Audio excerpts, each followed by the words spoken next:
Hey beautiful friends, it's Carissa here with this awesome electric water kettle that I am super excited, really good for making tea. You can even do it with like hot cocoa, or if you're doing French press coffee or anything where you're needing some hot water, these are always really handy to have. So let's check out what we have in our container here. You have your base. This is a thing that your water kettle will sit on that's gonna get really hot. Plugs right into your wall outlet. And then you have your nice big kettle.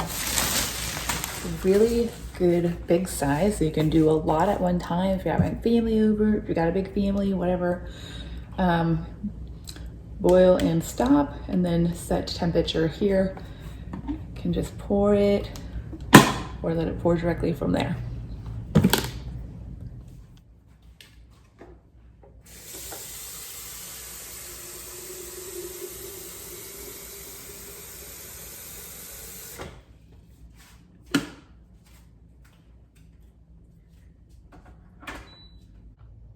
All right, so what temperature do we want it at? Warm.